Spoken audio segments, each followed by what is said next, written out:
দেশের নতুন মুখ্য নির্বাচন কমিশনার হিসেবে নির্বাচিত হলেন জ্ঞানেশ কুমার। রাজীব কুমারের অবসরের পর মুখ্য নির্বাচন কমিশনার হলেন তিনি। সোমবার সন্ধ্যায় সরকারের তরফে দেওয়া হয় এই ঘোষণা।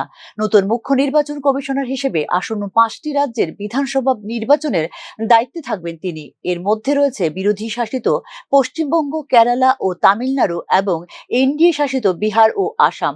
2025 সালের শেষের দিকে বিহারে হবে নির্বাচন। বাকি 4টি রাজ্যে নির্বাচন হবে 2026 সালে। জ্ঞানেশ কুমার 2029 সালের 26শে জানুয়ারি পর্যন্ত এই পদে থাকবেন।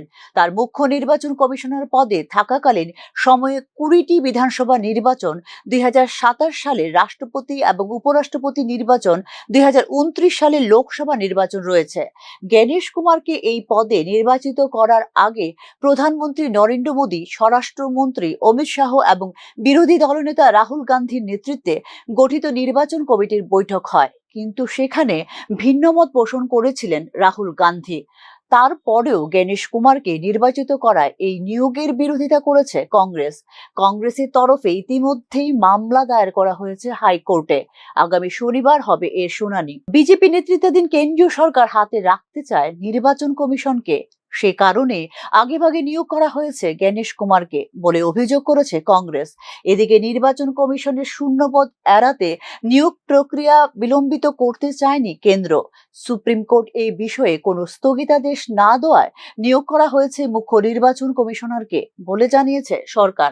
কেরালা ক্যাডারের 1988 ব্যাচের IAS জ্ঞানেশ কুমার এর আগে যুক্ত ছিলেন কেন্দ্রীয় স্বরাষ্ট্র মন্ত্রকের সঙ্গে। 2019 সালে জম্মু ও কাশ্মীরে 370 ধারা বাতিলের বিল খসড়া তৈরিতে গুরুত্বপূর্ণ ভূমিকা পালন করেছিলেন তিনি।